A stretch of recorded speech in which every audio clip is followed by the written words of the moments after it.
Boa noite a todos os irmãos. Sejamos todos bem-vindos à nossa casa de oração, onde viemos buscar o aprendizado para a melhora da nossa caminhada terrena. Que Jesus nos abençoe, o mestre dos mestres, que trouxe todo o ensinamento para nós, para a nossa melhora e para a nossa caminhada se tornar mais leve e que possamos sair daqui melhor do que aqui nós chegamos. Então, nós temos para o começo dos nossos trabalhos, para a nossa harmonização, do livro de Lorival Lopes, Sabedoria Todo Dia, para o dia 4 de julho, a seguinte mensagem: passe o dia com otimismo. Esse dia não será igual aos outros. Neste há outros raios de sol, outras experiências, outras ideias que você deve aproveitar. O dia está à sua disposição e em tudo depende de você. Se você crê ser este dia de oportunidades, progressos e alegrias, terá como resultados realizações, simpatias e sorrisos. Aproveite este dia e seja otimista. O seu otimismo é a felicidade em ação. Uma felicidade que afasta as contrariedades, até mesmo as que poderiam vir. Você vê o poder do otimismo quando o pratica. Então, uma mensagem, uma orientação para nós para sermos otimistas. Primeiro, sendo agradecido, Como Deus nos oportunizou de estar aqui, como o Espiritismo nos ensina, nos perdoando e permitindo a nós voltarmos a esse mundo, nesse plano, devemos obrigatoriamente sermos otimistas, primeiro pela bondade divina, pelo amor de Deus, que nos ama tanto e por isso que permitiu o nosso retorno.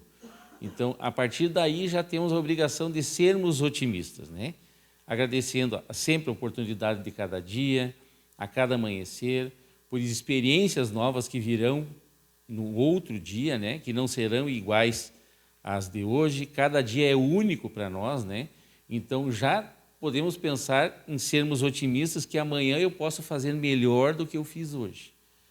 Os erros, as dificuldades que eu tive serviram como aprendizado no hoje. Amanhã eu já posso modificá-las. Então, ser otimista. O otimismo muda as nossas vibrações, Como pelo estudo do Espiritismo a gente sabe, o que nós atraímos conforme o que pensamos e agimos, Então, se nós somos otimistas, que cremos que vai ser melhor amanhã do que hoje, Sendo agradecido por tudo, nós vibramos de uma forma que as coisas vão se encaminhar para nós para ser melhor, Se nós somos negativistas, já a vibração é muito baixa, As vibrações são terríveis, são péssimas para nós. O negativismo, o azedume, aquela coisa assim de tratar o semelhante como eu não queria que me fosse tratado, desequilibra o meu espírito, desequilibra a minha alma, Então, automaticamente eu vou atrair coisas ruins para mim. Tudo aquilo que eu estou objetivando fazer, eu não vou conseguir fazer, pelo meu comportamento, pelos meus pensamentos, pelas minhas ações, Então, como diz a mensagem de Lorival Lopes, sejamos otimistas, agradecidos e otimistas que amanhã vai ser melhor do que foi ontem. E nós, como espíritos que acreditamos na evolução, que o Consolador Prometido nos explica, que nós somos espíritos encaminhados em jornada evolutiva, nós somos hoje melhor do que nós fomos ontem, com certeza. Então, fomos criados simples e ignorantes e hoje nós já temos o discernimento, a inteligência. Então, por que não ser otimista de achar que amanhã vai melhorar, depois da manhã vai ser melhor ainda, Então, isso só vai nos ajudar. Por questão de inteligência, então, sejamos otimistas. Convido os irmãos agora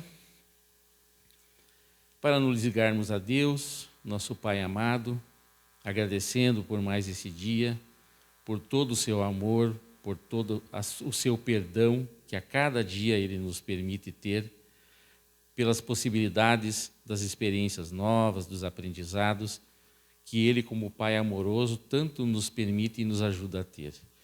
Agradecemos por Jesus, por Deus ter me permitido a vinda de Jesus ao nosso meio, esse Espírito luminoso, que é a nossa referência maior de vida para nós aqui na Terra. Que Jesus continue nos ajudando, nos dando força, nos dando coragem, através dos seus trabalhadores, dos anjos protetores, os nossos guias amados, que não desistem de nós, e todos os trabalhadores da sua seara, que continuem nos auxiliando, nos ajudando sempre.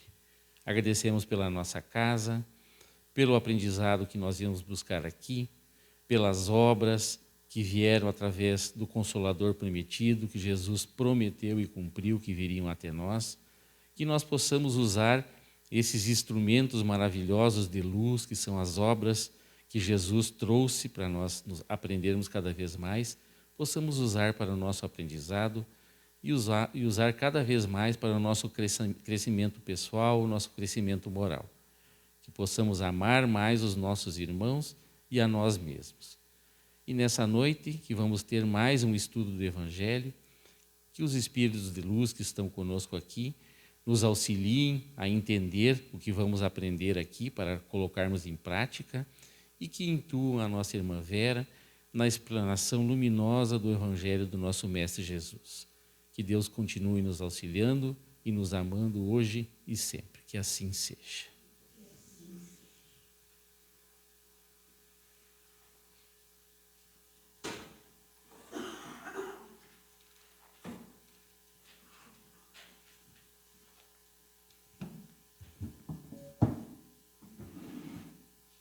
Uma boa noite a todos. Então, o ensinamento do Evangelho de hoje é a sequência do capítulo 16, quando Jesus afirmou: não se pode servir a Deus e a Mamon. Que quer dizer, não podemos servir a Deus e ao dinheiro ou às coisas materiais. Hoje nós vamos estudar o item 13 e 8.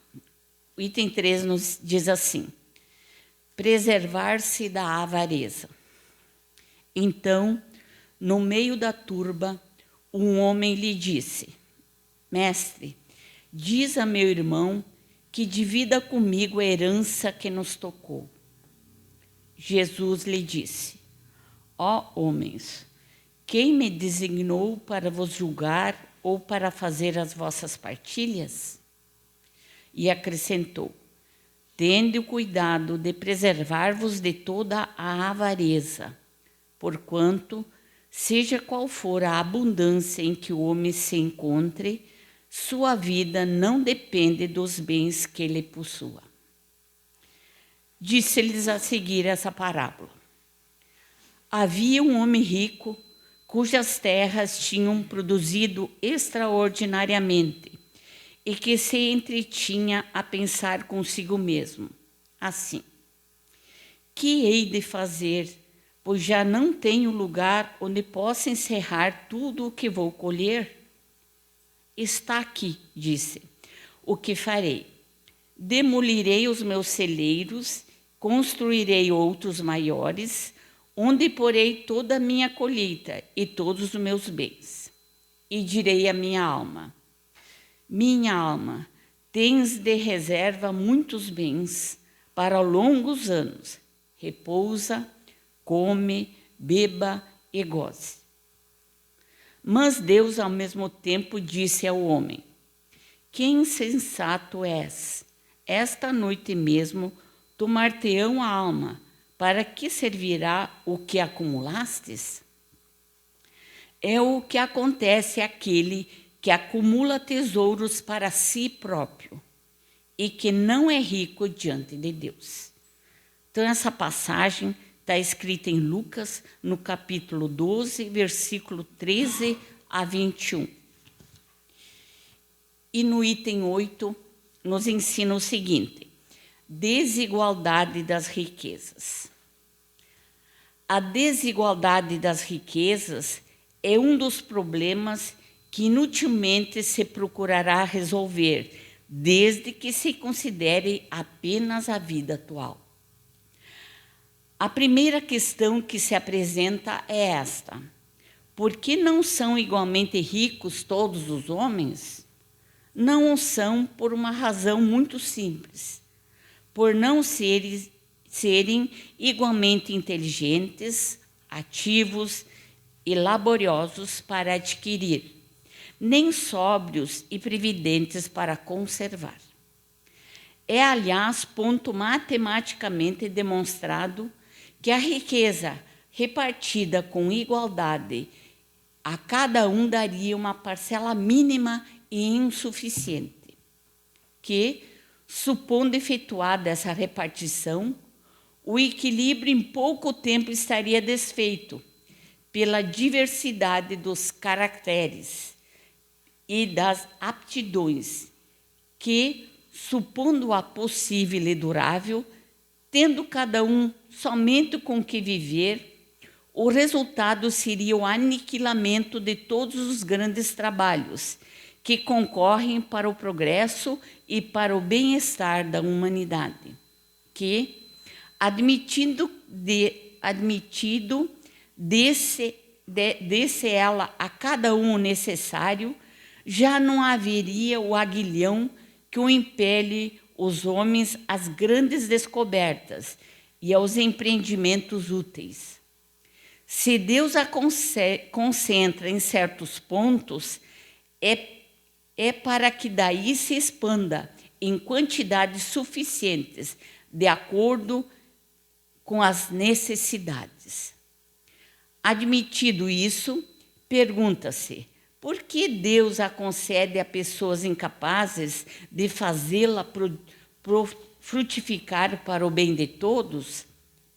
Ainda aí é uma prova de sabedoria e da bondade de Deus. Dando-lhe o livre-arbítrio, quis Deus que o homem chegasse, por experiência própria, a distinguir o bem do mal, e que a prática do bem resultasse de seus esforços e de sua vontade. Não deve o homem ser conduzido fatalmente ao bem, nem ao mal, sem o que não mais fora senão um instrumento passível e irresponsável como os animais.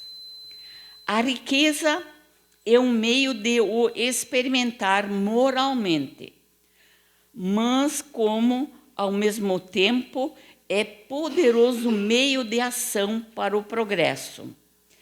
Não quer Deus que ela permaneça longo tempo improdutiva, pelo que incessantemente a desloca.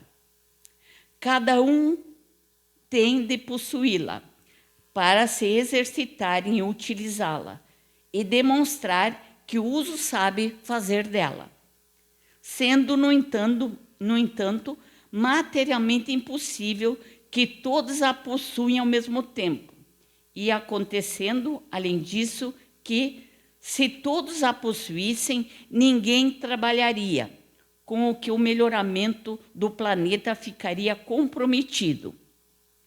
A cada um a possui por sua vez.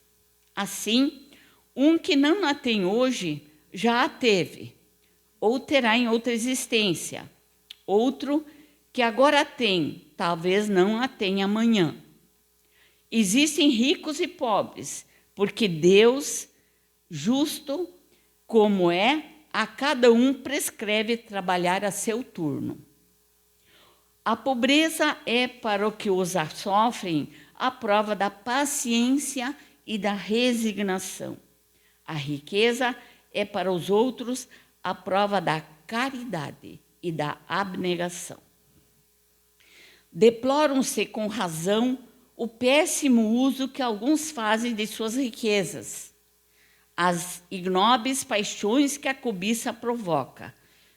E pergunta-se: Deus será justo dando-as a tais criaturas?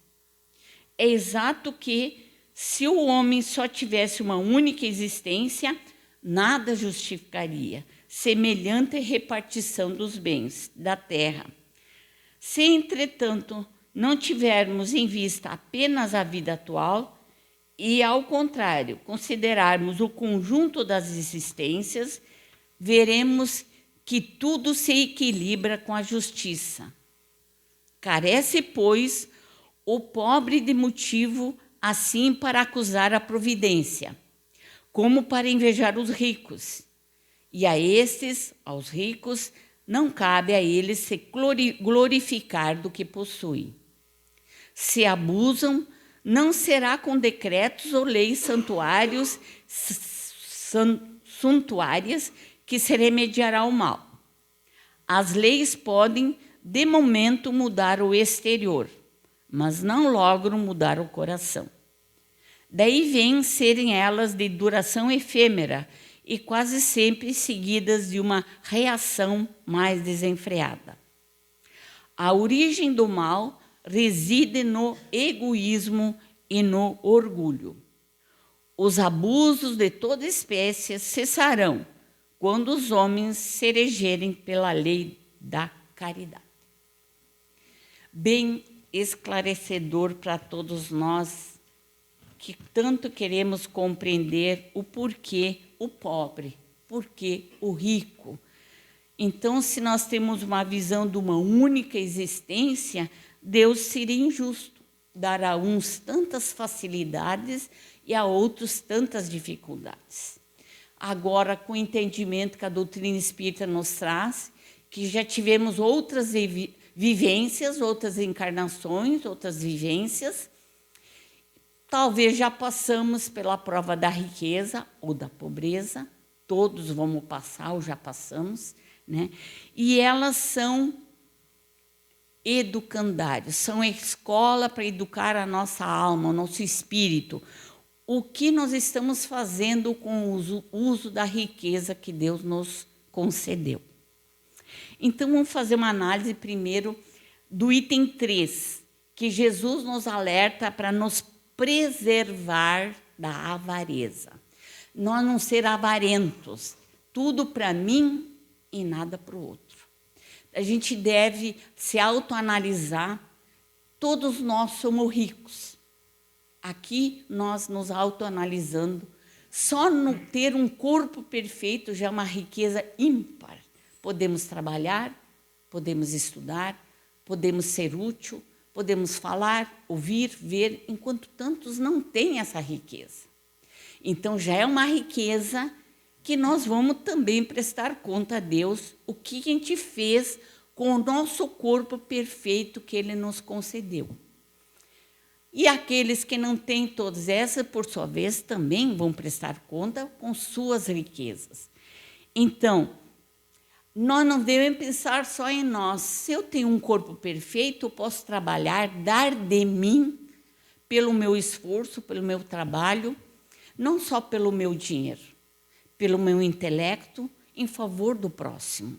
Então, a riqueza é muito ampla. Mas o Evangelho hoje nos aborda da riqueza material. É a mais delicada para nós, os humanos. Então, aqui, ele conta em Lucas que um rapaz chegou até Jesus e pediu para Jesus ajudar ele a convencer que o irmão divide com ele a riqueza, a herança que tocou para eles. É nós ali na atitude do rapaz.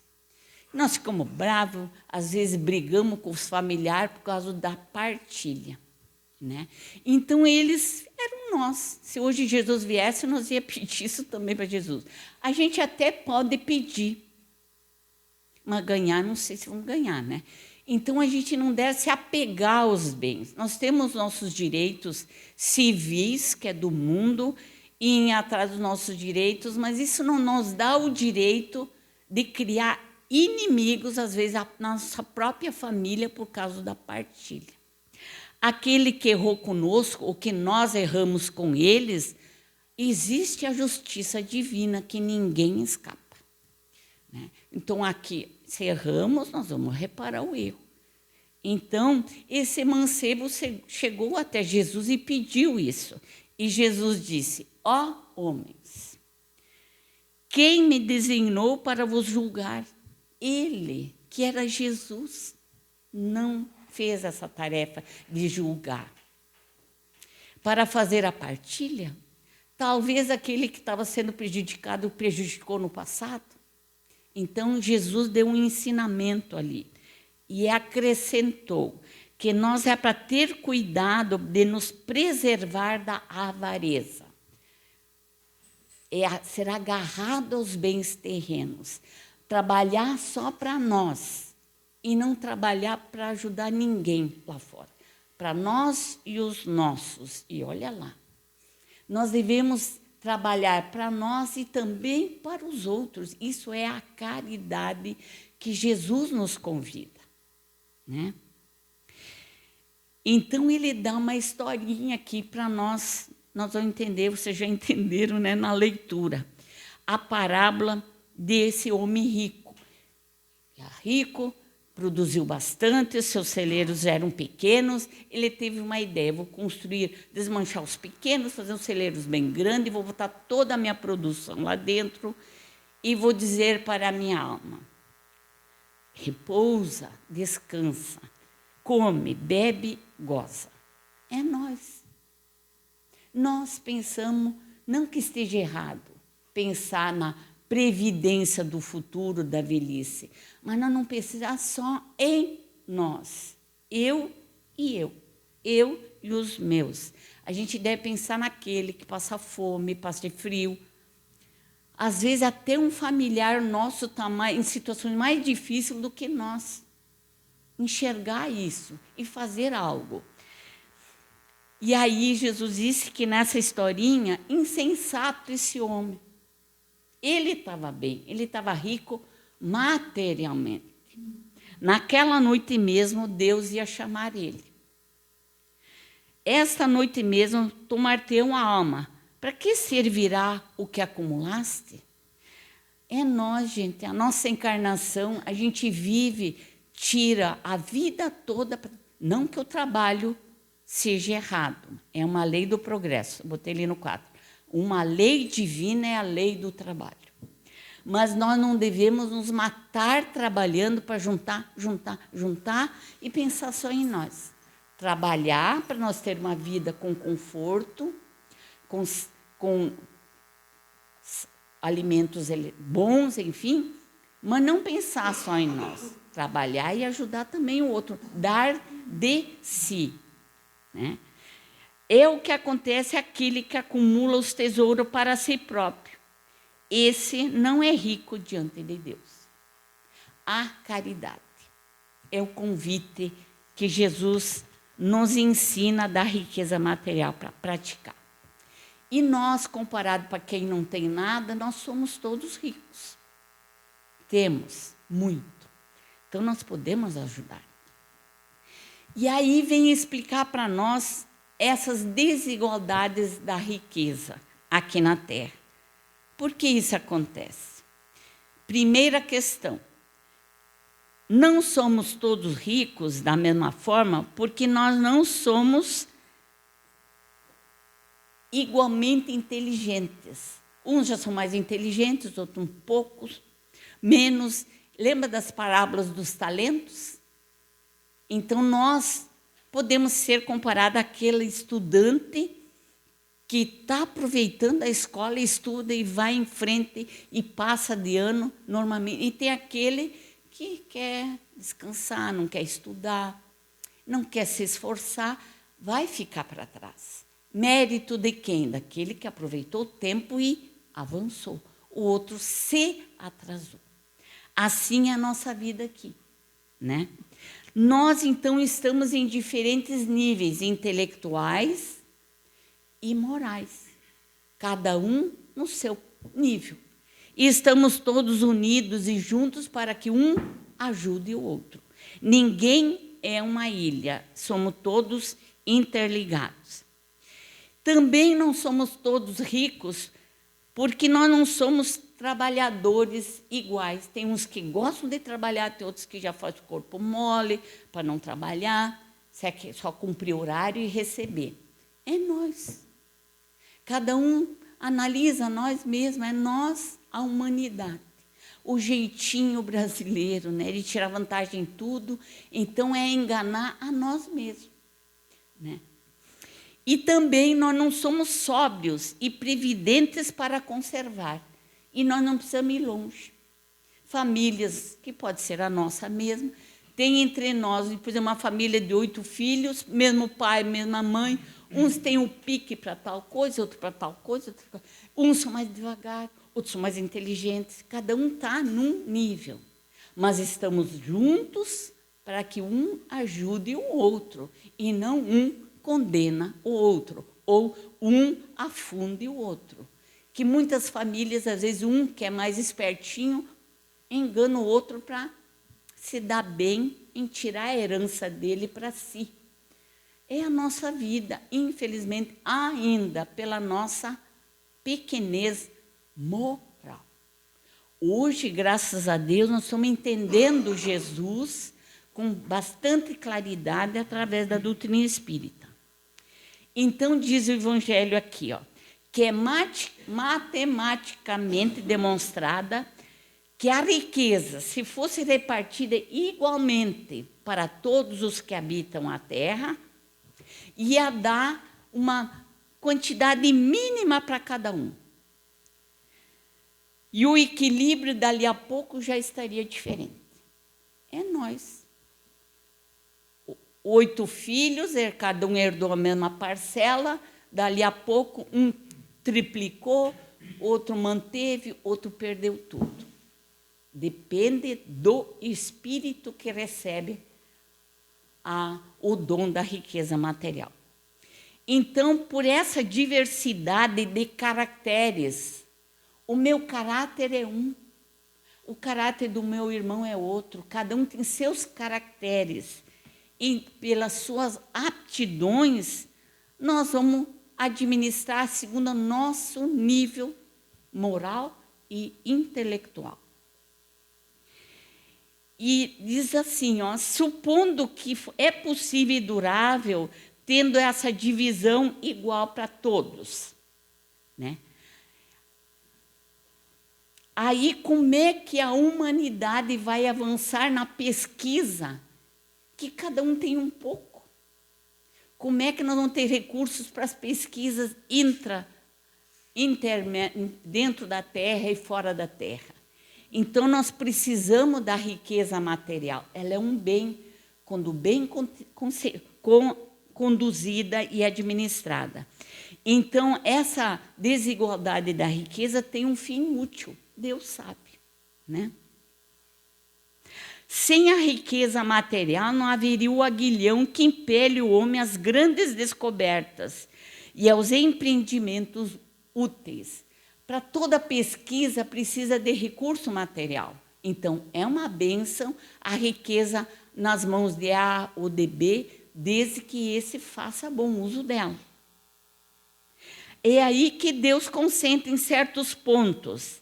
É para daí que se expanda em quantidade suficiente de acordo com as necessidades.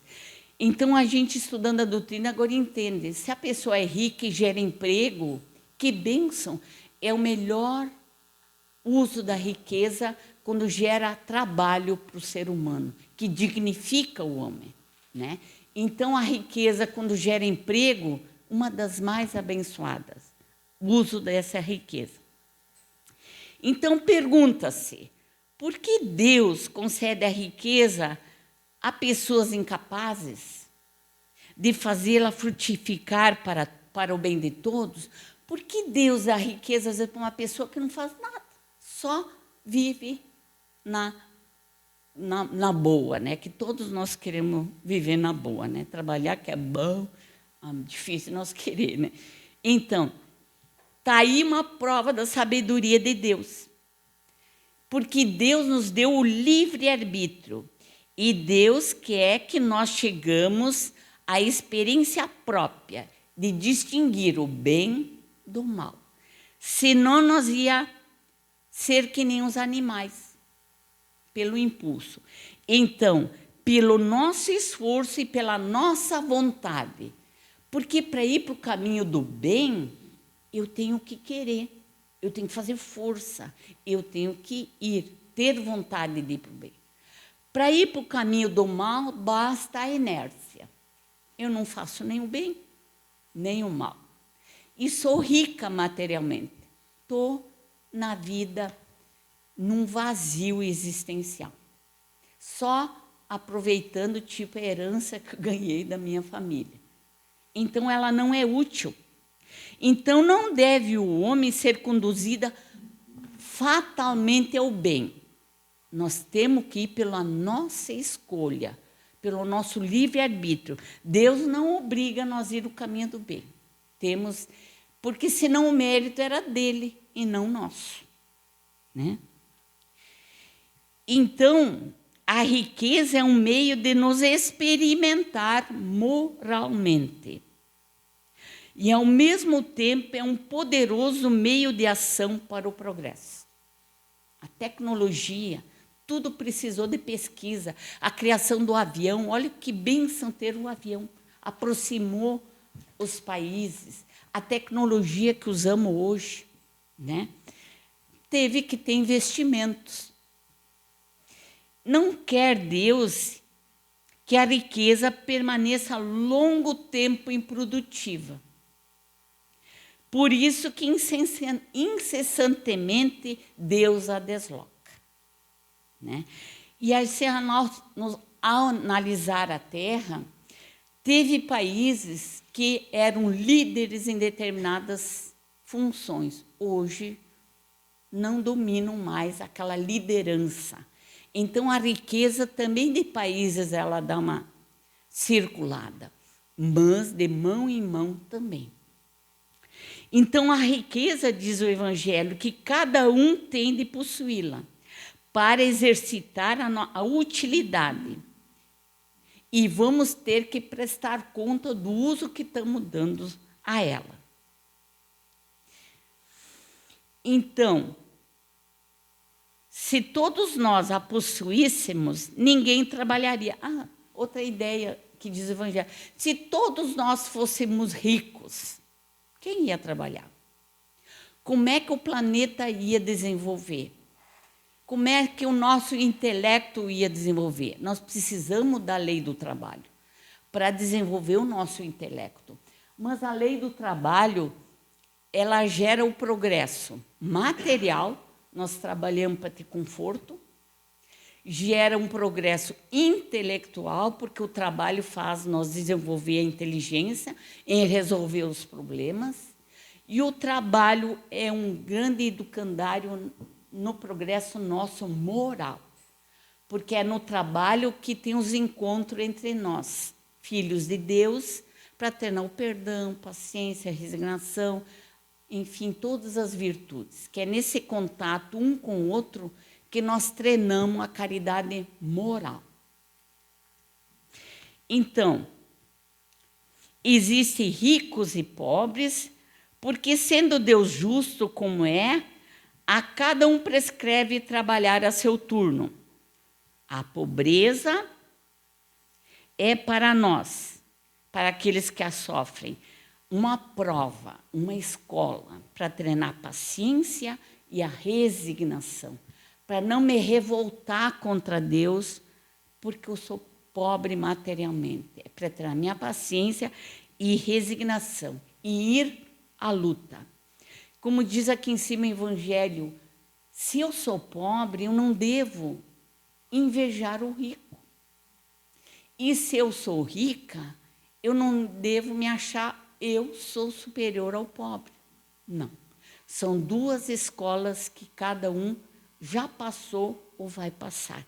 Nenhuma nos dá o direito de nós se achar menos ou se achar superior ao outro.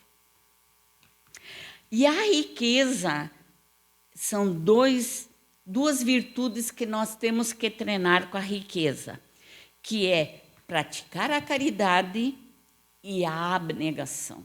Esquecer um pouquinho de nós, esquecer um pouquinho do nosso conforto que temos no nosso lar e ir ao encontro daqueles que sofrem. Esse é o educandário da riqueza material. E aí, no penúltimo parágrafo, diz assim: deploram-se com razão o péssimo uso que alguns fazem de suas riquezas, as ignóbeis paixões que a cobiça provoca. Pergunte-se: Deus será justo dando a tais criaturas a riqueza? Por que Deus dá riqueza para aquela pessoa que não e até usa para se perder de corpo e alma. Não cabe a nós julgar, a Deus, né? É exato que, se o homem só tivesse uma única existência, nada justificaria a semelhante repartição dos bens da terra. Se, entretanto, não tivermos uma vista apenas na vida atual, mas se nós considerarmos que temos um conjunto de existências, nós vamos ver que tudo se equilibra com justiça. Deus é justo. Carece, pois, ao pobre de motivo assim para acusar a providência do pobre, reclamar e ser como Deus é injusto. Eu não acredito em Deus porque eu passo por isso, por isso, por isso. Carece disso o pobre. Como carece do pobre, ele não tem esse direito de invejar o rico. E não dá o direito ao rico se glorificar porque ele é rico. Se o rico abusa de seu dom, não será com decretos ou leis humanas que remediará o mal. As leis podem, no momento, mudar o exterior. Por exemplo, pode sair um decreto que eu tenho que fazer isso, isso, isso com meus bens da riqueza. Vou ter que obedecer. Agora, se eu for mudar aqui dentro, ninguém garante. Só depende de mim. Eu posso me revoltar, me achar que fui lograda, enfim, as nossas justificativas, né? Então, a nossa melhora moral não é por decretos humanos que nós vamos mudar. É por a nossa escolha e pelos nossos aprendizados. Então, nós passamos a vivência e começamos a compreender. O que dói em mim, dói no meu irmão. Então, eu não vou fazer para o meu irmão o que dói em mim. Então, o respeito. Como é bom a gente ser bem tratada. Então, vou tratar bem o outro. Então, é nesse sentido, é o nosso aprendizado. Então, as leis podem, de momento, mudar o exterior, mas não logram mudar o coração.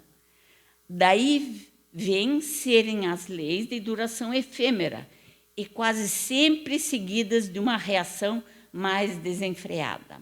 Fica mais revoltado, daí, se não estava muito bom, pior. Então, a origem do mal reside em dois defeitos nossos, que todos nós temos. Um pouquinho ou muito mais um pouco de egoísmo, quando a gente pensa só em nós.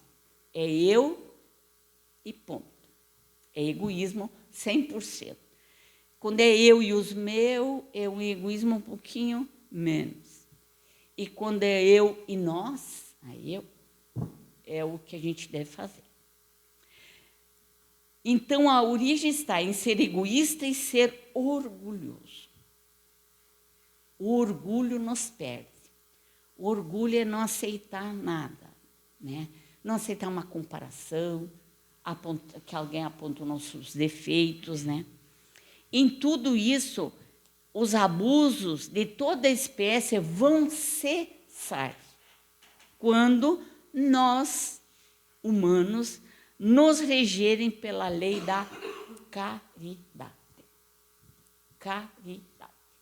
Caridade moral, caridade material. São duas caridades. Praticar ela.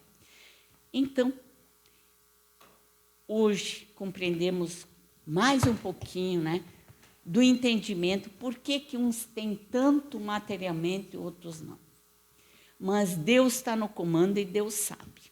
Tem uma razão de ser. O ontem se faz hoje. E hoje vai ser amanhã. Então, hoje a gente sabe, se hoje eu tenho a riqueza material e eu uso só para o meu bem-estar, na outra encarnação voltarei pobre. E vou entender quanto dói o egoísmo do rico em mim. Porque eu vou passar, eu não usei ela para o meu bem. Então, eu tenho que passar pela experiência da pobreza para dar valor, porque eu tinha riqueza e fui egoísta.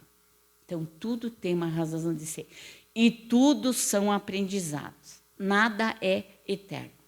E também hoje, graças a Deus, compreendemos, se nós nascemos numa família de recursos materiais poucos ou paupérrimos, nós temos a oportunidade de vencer.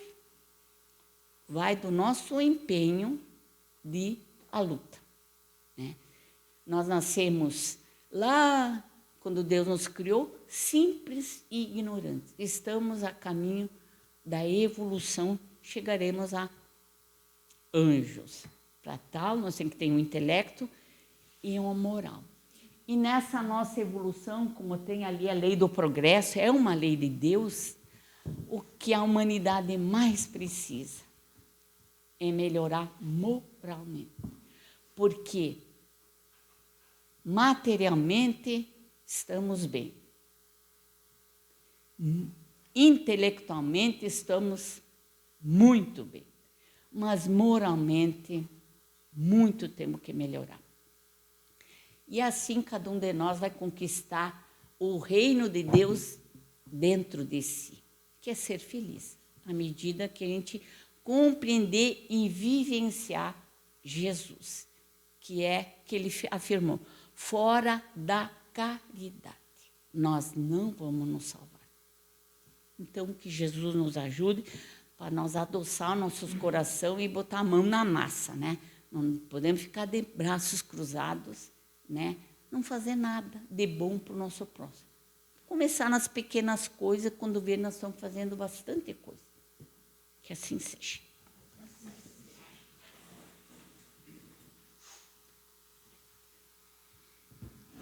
Então, agradecemos a nossa irmã Vera pela explanação da noite de hoje, do assunto. E o Espiritismo, mais uma vez, né? O Consolador explica para nós o que nunca tinha sido na vida explicado. Não é puxar a brasa, é a realidade. É a fé raciocinada, né? O porquê das diferenças, das desigualdades das riquezas. Então, seria a injustiça de Deus, né? Privilegiar um com a riqueza material e outros com tanta pobreza e tanta miséria, né? Então, não é privilégio de Deus aqueles que nasceram muito abastados e não é castigo divino aqueles que nasceram na pobreza, né, na dificuldade extrema. É a justiça funcionando, né? Então, é a experiência que Deus nos coloca, por exemplo, quem nasce com muita riqueza, que é o assunto da noite, né, que, como a irmã Vera falou, né, não aproveitou para fazer o bem. Independente da situação, se tem mais ou se tem menos, nós temos a obrigação de fazer o bem, né? Mas na questão material, aquele que é privilegiado, entre aspas, nessa encarnação, tem a obrigação maior, né, de dispor dos seus recursos para auxiliar o próximo. Auxiliar o irmão que passa pela necessidade de fome, de frio, de doenças, né? Auxiliar a ciência a desenvolver cada vez mais a humanidade, em pesquisas do que for, de medicamentos, de vacinas, o que for para melhorar a qualidade de vida dos habitantes da Terra. Então, como a irmã falou, né, vai doer a saudade, né, realmente, como dói uma saudade, que nem diz o gaúcho, né? Então, como eu poderia ter feito e não fiz. Então, mais uma vez, a luz do Espiritismo explicando para nós dos porquês das diferenças, e principalmente que não existe injustiça, né? Se nós acreditamos num Deus bom, amoroso, um Pai protetor, ele não pode ser injusto, né? Então, realmente é, mais uma vez, o raciocínio, né, que nós temos aqui, que não existe injustiçados, existe injustiça, mas não existe injustiçados. Nós estamos aonde nós devemos e, principalmente, onde nós precisamos estar. E a questão da riqueza é mais uma prova, que, como o Espiritismo traz, é das provas mais difíceis que tem aqui na Terra, né? Você ser abastado e depois sair daqui e deixar como na parábola, né? Os celeiros lotados, né, cheios, derramando, e aí Deus me chamou, e aí vou levar os meus celeiros junto? Não vai dar. Vai ficar os celeiros aí.